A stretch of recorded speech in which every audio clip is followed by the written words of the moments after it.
Actually, before we mount the water block on the CPU, let's figure out how we're going to mount this radiator on the frame.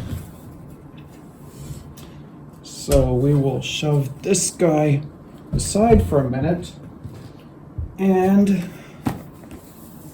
take a look at this radiator and unbox it.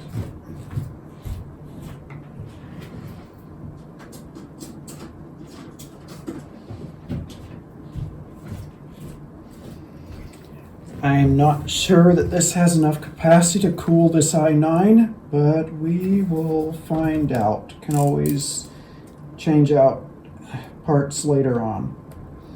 Let's open this guy up.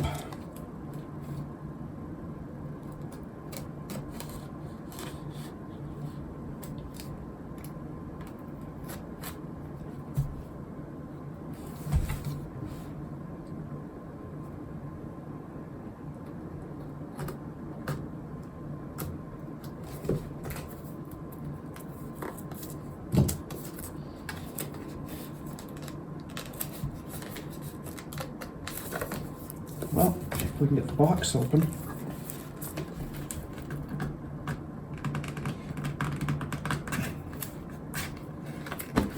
There she comes.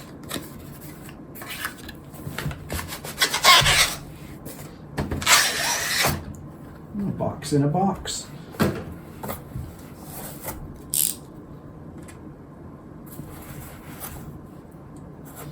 Let's clean up some of these screws before we get too much further along.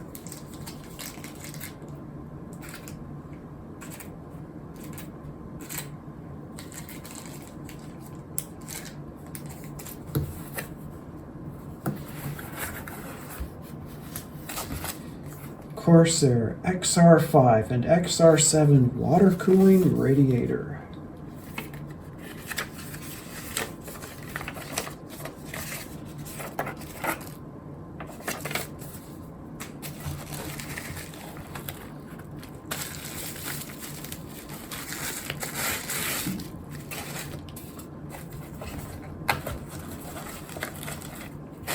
Looks like we have some hardware. Just screws. So it looks like the fittings, we'll have to use our own fittings for this guy.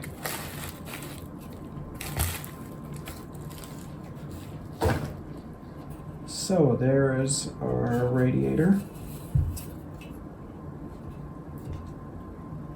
I guess we'll leave these fittings in for now. We'll see how this mounts.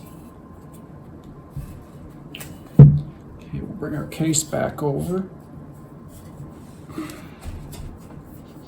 and turn this guy over, and we're going to see if we can mount this guy on the top, which would be right there. Then whether we want the hoses probably facing down. Looks like the fittings will go through the hole, and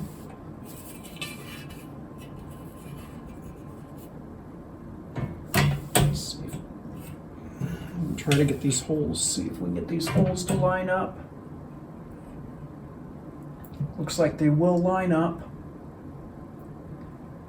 And we also have some fans to install. So it looks like we will thread this screw up from the bottom. Or should we sandwich the fans between?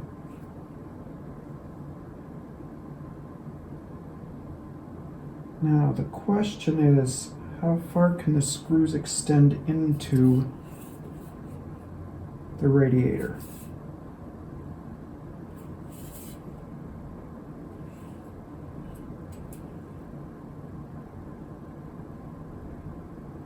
All right. Take the screws out and see what we have. It looks like we're going to use probably some of the longer screws.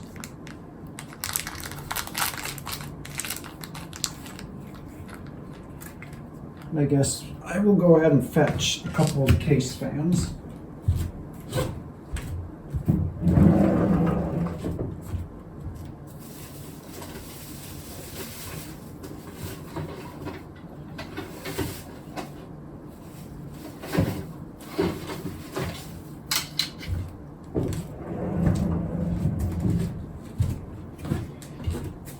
We've got these 140 millimeter Evercool fans.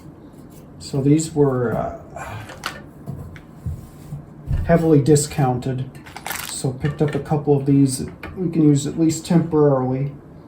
Looks like these two will fit over the radiator. And we'll check the airflow. Usually there is an arrow. There's an arrow to indicate the direction of flow and the rotation of a blade. So the airflow will be this way. And position this so the air goes out, goes up through the case and out.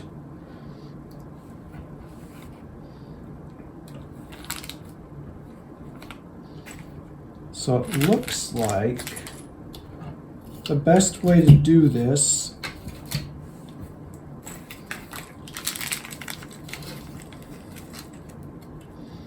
taking a look at the screws, it looks like we can sandwich the screws between the radiator and the case. So I think that's what we will do. So this would be the longest screw size.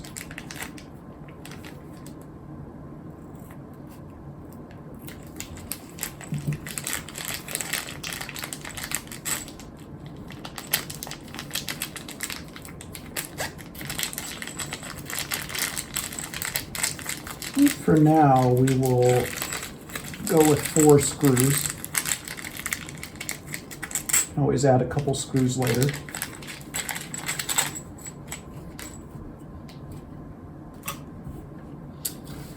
Put this in the position we can work on it.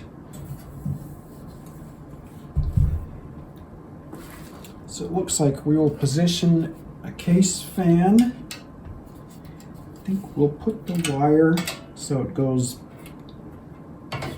so the wire can go back around to the back, and looks like that would be a good setup there. So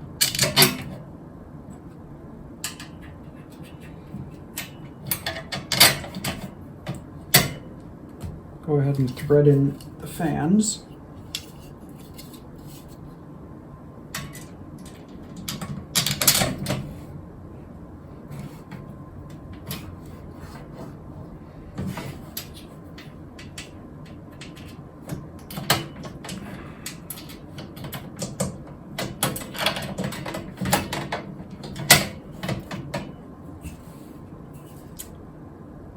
And we will throw our radiator on top. Now, which way should we go? And we can go downward so that the radiator, so that the tubes go down through the case, which would probably be a good idea. So that means we probably need to change the position of these screws slightly.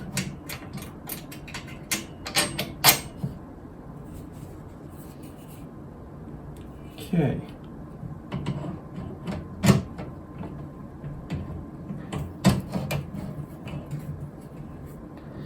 I'm not sure how far we can thread these in without damaging the radiator, so we'll check on that later. For now, we'll just get them threaded in a little.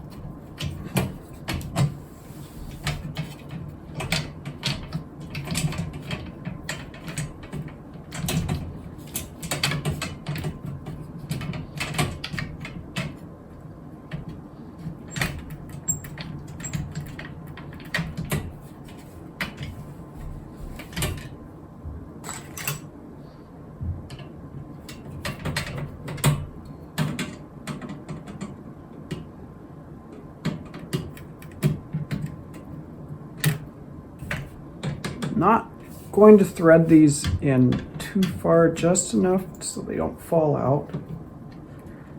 And we will check on the instructions later to see if we're safe to thread these all the way through, or if we need to be careful on how far we thread them in so that we don't damage the radiator. So we have the radiator outlets on the side here, and it looks like that will kind of finish up this part of the case.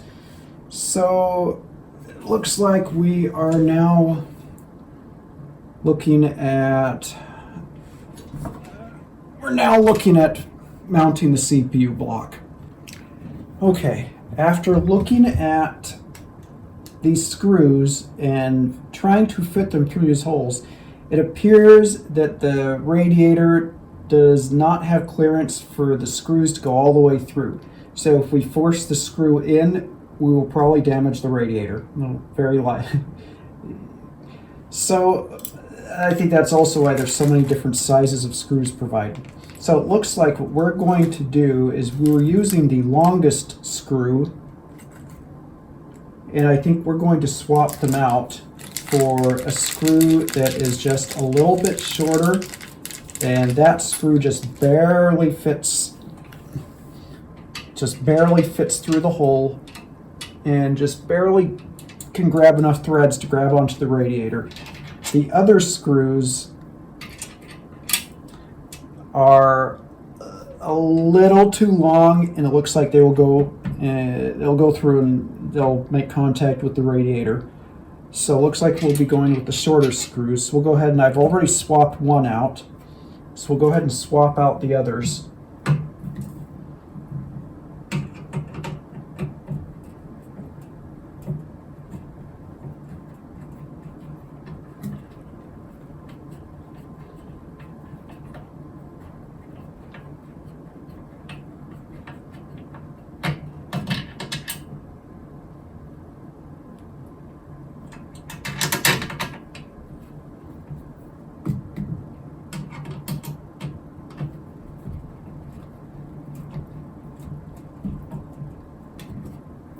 Turn this guy around. So essentially we are swapping out these longer screws for these slightly shorter screws. And they're not too much shorter, but they're just enough shorter to not cause damage to the radiator.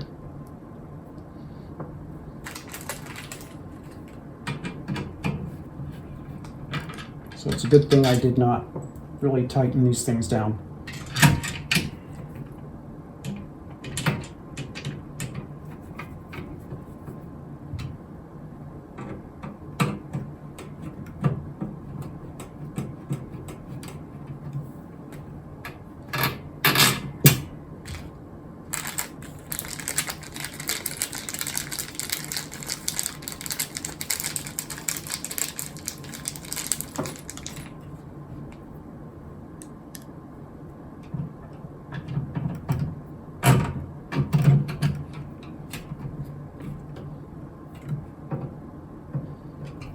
Okay, that radiator is nice and secure. The fans spin freely. And it looks like the water block is up next. Okay, it is time to look at the CPU water block.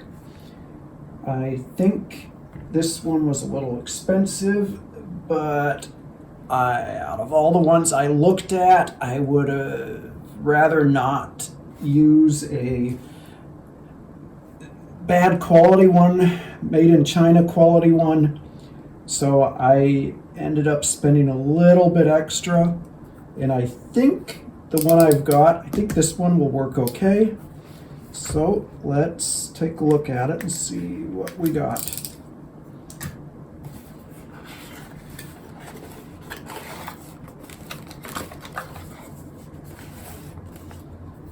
Warranty paper, instructions. Please read before installing.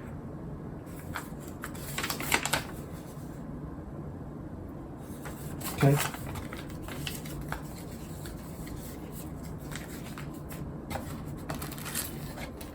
Got some thermal compound. Apparently this is liquid metal, and I'm going to use something else. For now, I don't want to throw liquid metal on this thing yet, anyway.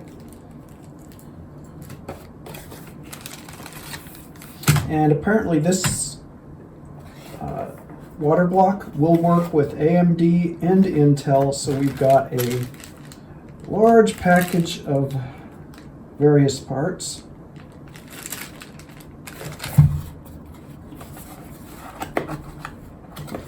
And in the bottom of the box,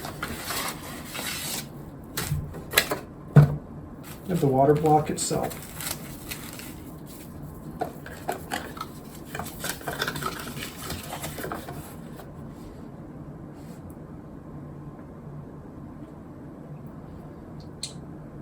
Okay. Now comes the fun part. Which package to use? Let's look at what we have. We have a whole bunch of lettered packages. AMD brackets. Got an EEHI F and G packages.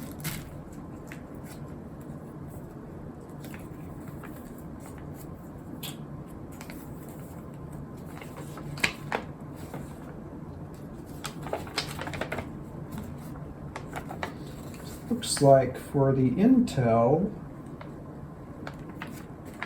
we'll be using A.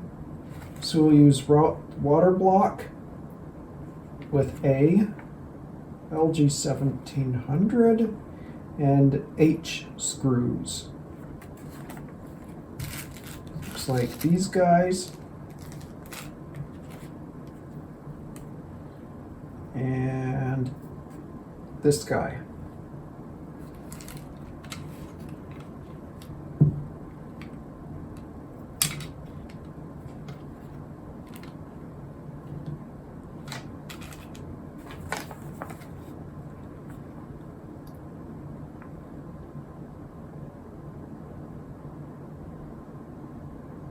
And we have AMD. Bottom bracket is okay. This looks like this goes underneath the motherboard.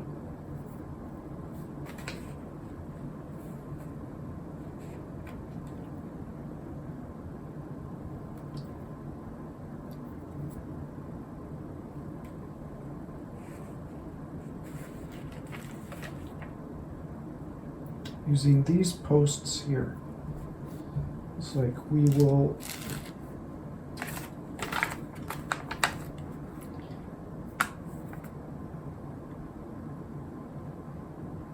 for LG 1700. Well, said we're going to use the H screws for the water block. So we've got the water block, we've got the H screws.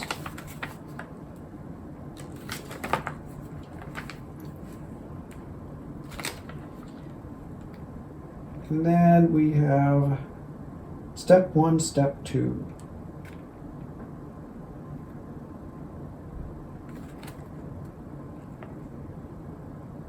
Looks like we have some screws. It looks like this is screw set D. Washers C. I don't see any C washers. I have G.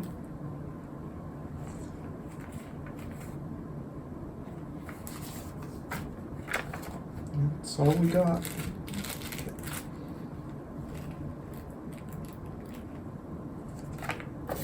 So we'll double check this box. Perhaps there's something in the very bottom.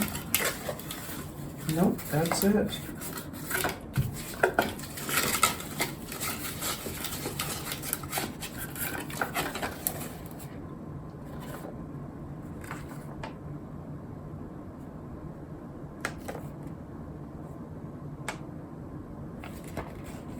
Okay. So it looks like these screws going from the D package and the washers from the G package, not C, G.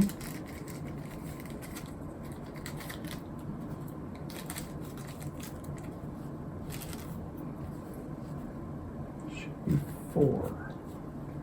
1, 2, 3, there they are, they're hard to see. And it looks like these will come up through here.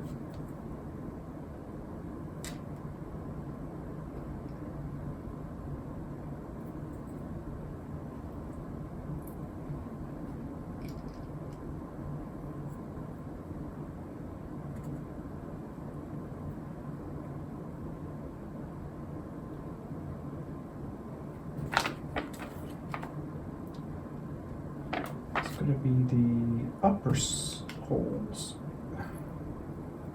Well, this motherboard actually supports both heatsink types.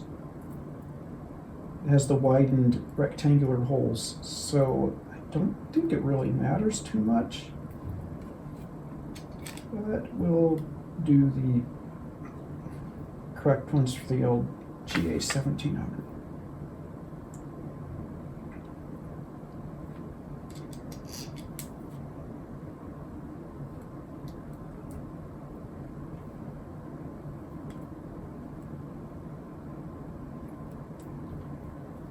Okay, looks like those screws are installed. We'll apply our washers.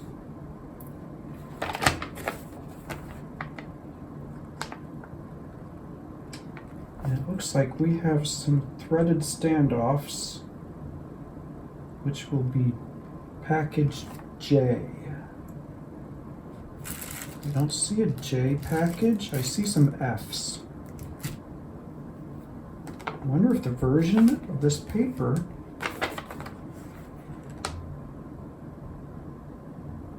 is correct. I don't think this paper matches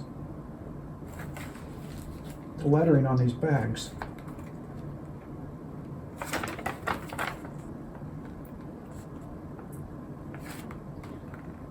D, C, I guess C is the bracket, D is the screws. Guess we don't have the washers. So what are the washers for? Oh, the washers go under the spring. So the washers don't go here. Let's get the washers off these. The washers go on the top side. So we need this. We need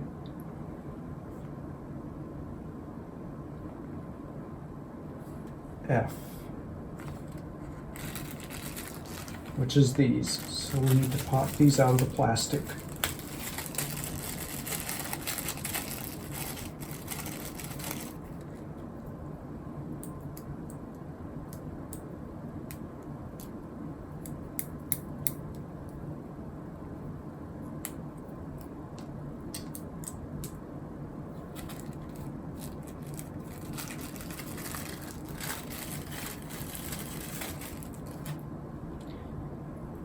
And looks like we are ready to put this on the motherboard. Let's move this guy a little bit closer. So since we've got a large access hole underneath here,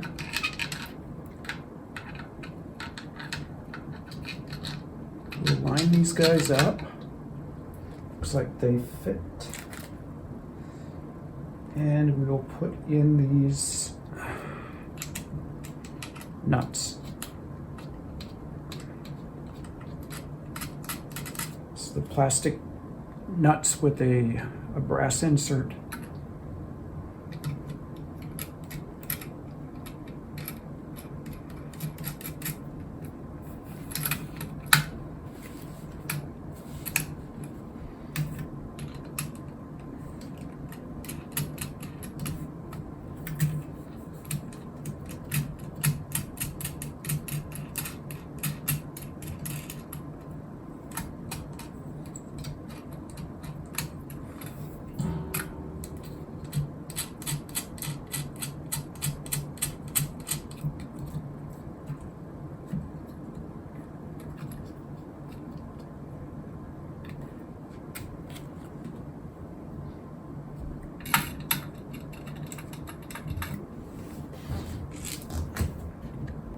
Okay, move the camera around for a better view of what's going on. So we've got these bushing nuts spacers we're going to thread in, and I'm assuming everything is just supposed to be hand tight. So we'll just hand tighten these, making sure that none of the components on the motherboard are getting squished. Looks like we're okay. And just to test fit this guy, so it looks like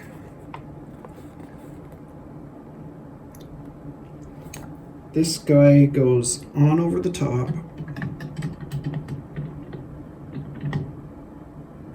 and he does contact the CPU. And then we have these plastic washers. I'm going to put a couple on here to test fit this. And then out of package E,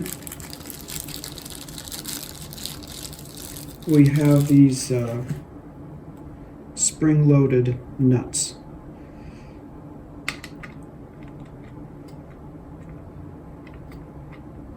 It looks like that's basically it.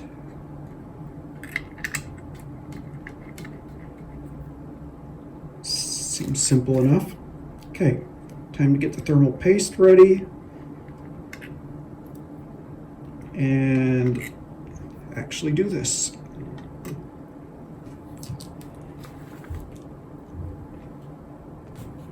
Okay, the thermal paste that I found, I've got this DX1 stuff. I've had this thing for several years, but I don't see why I can't still use it. So I guess we'll use this. It says it has a 16 watt per, is that 16W over MK rating? So we'll see.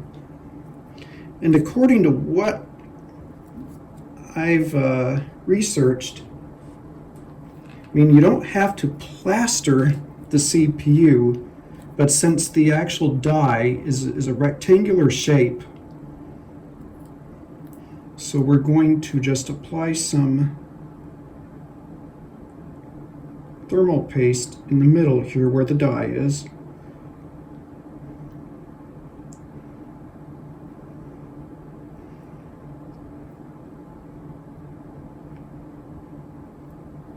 And I hope that's enough. And we'll see if that, and when the cooler gets put on, when the water block gets put on, that should get mushed down and cover most of the area. So, time to put the water block on. Make sure you remove this plastic. Otherwise, I don't think you're going to get any decent cooling. So make sure that this comes off.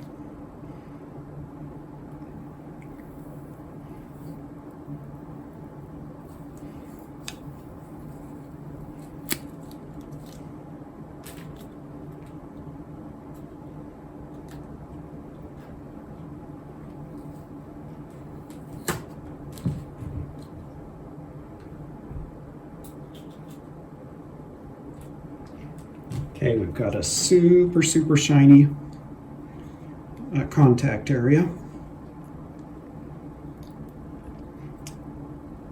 And we're just going to put this on carefully,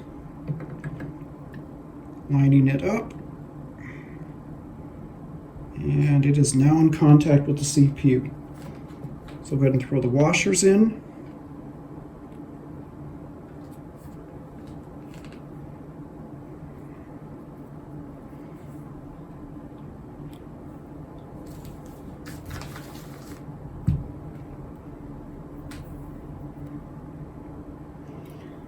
And one more washer. Where did it go? Seen a washer. Oh, found it. Okay, and these springs will provide adequate tension, so there's no reason to wrench down on these things. Once they bottom out, they are fine and the appropriate tension is applied. You do want to screw these in a cross pattern.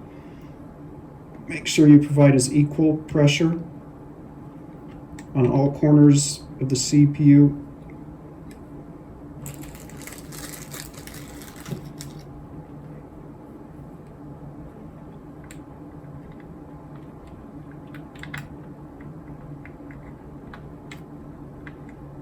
And screw in it just enough to get the threads to catch until I get them all in. We will slowly bottom them out in a crisscross pattern.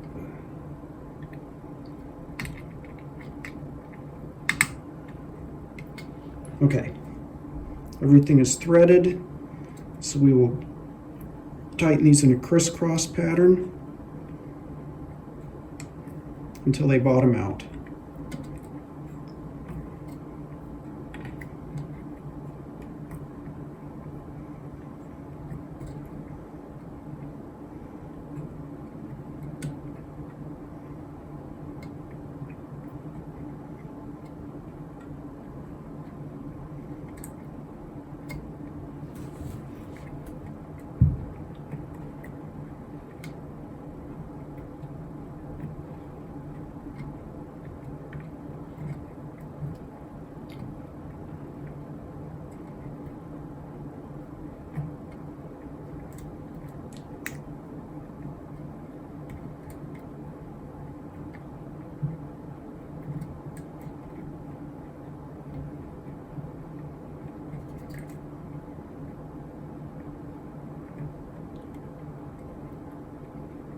Okay, we're going to check the bottom of the side of the board just to make sure everything looks okay.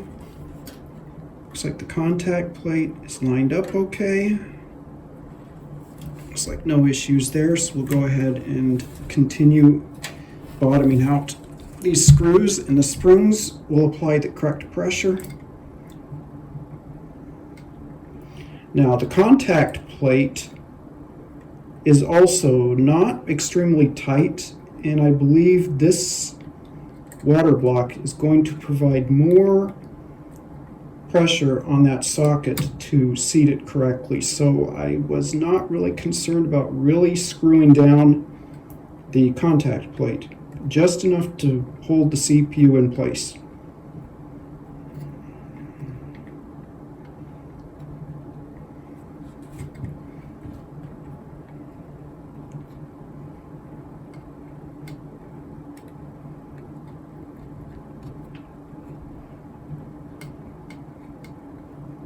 Looks like we're starting to bottom out.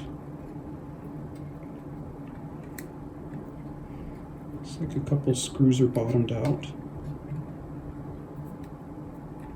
Nope, he's still got some way to go.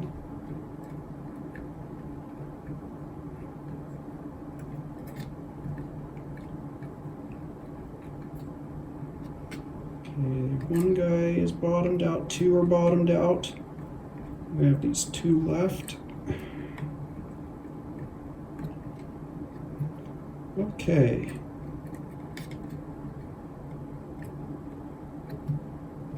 Everything is bottomed out. should have the correct pressure exerted on the contact area. Okay, next thing is got to do some plumbing.